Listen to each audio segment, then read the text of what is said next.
Hi, I'm Ria, and welcome to Sports with Ria.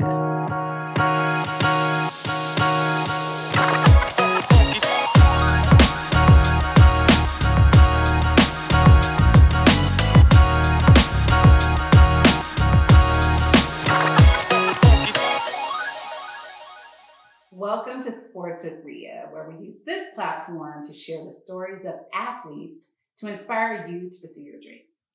So I remember like it was yesterday.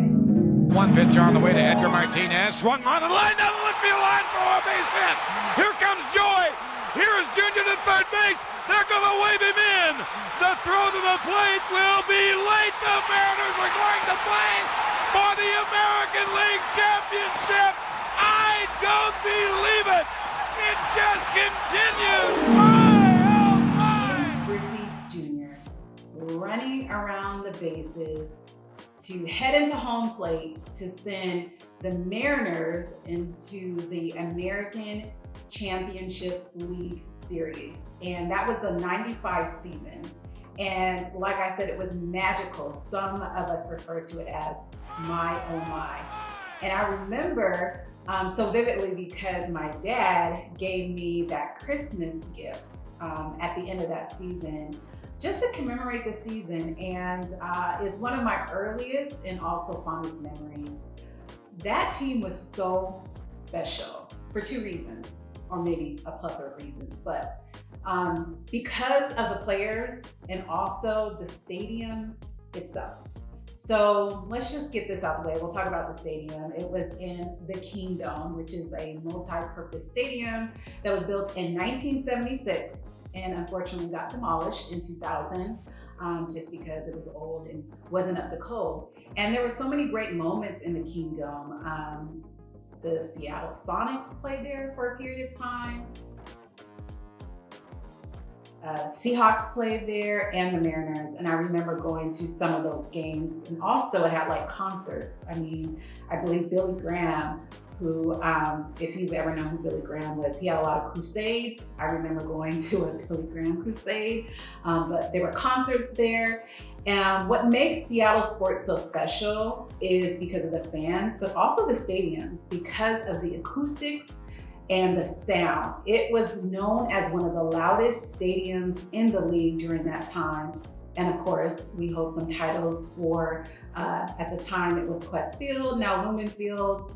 So you know the stadiums can help amplify, right, the voice of the fans, which are the 12s. But for the Mariners, it was just really a special place. And so the team, what is a team without its manager, Sweet Lou Piniella?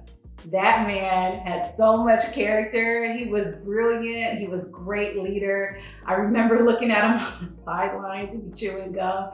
And there's something about like our managers, our coaches chewing gum. Can you think of another great leader who chews gum? Pete Carroll, maybe.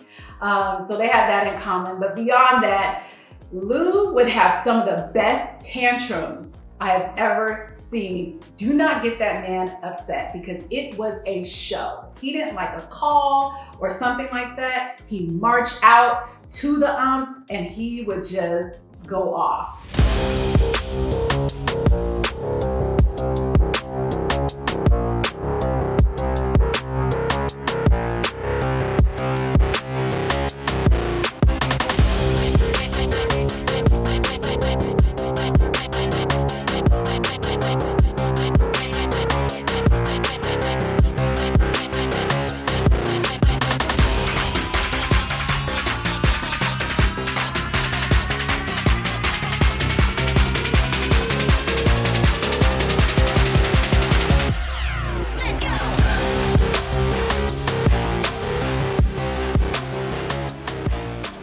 Definitely known for that. I mean, he'd get thrown out of the game, but it was well worth it. But he lit a fire under that team and just the team that was assembled under him. Let's talk about the kid, Ken Griffey Jr. I mean, Hall of Fame, right? Player. Ken Griffey changed the game. He has such an impact on young Black and brown kids growing up. It was cool, right? Like he wore his hat backwards. There were so many things that he did, right, to help grow the game and just make it popular. And he did it with integrity. You never heard about him using any steroids or PEDs or anything like that. So, you know, gotta give it up for the kid. You had Jay Buhner, Bone, Jay Buhner, like, come on, right? And then you had Edgar, Scrappy Cora. You had even Tino Martinez on that team in the 95 season. Dan the Man Wilson, the big unit, Randy Johnson. I mean, like, these are some really good Hall of Fame players that all had like their different characters, right? But they played their game really, really well. And I just remember being so young and being so proud of the Mariners, and especially what they accomplished during the 95 season to just advance in the playoffs. And, you know, that team will go down in history as being one of the best and most entertaining in Seattle sports history. So that is one of my fondest and earliest memories. Again, it's because of the team, it's because of Lou, it's because of the stadium, all of those elements coming together to make it so special.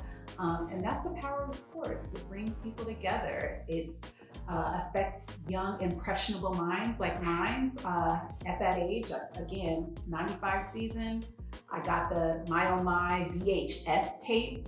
But before I end, I also want to shout out the announcers. Dave Niehaus, like, come on, man, one of the best announcers in Seattle sports history. Slider swung on and a high fly ball hit into deep left center field. Back goes Griffey. He's back to the wall. Makes the leap, and does he make the catch? He does! My, oh my, another Griffey piece of magic as Ken Griffey Jr. takes a home run away from Jesse Barfield.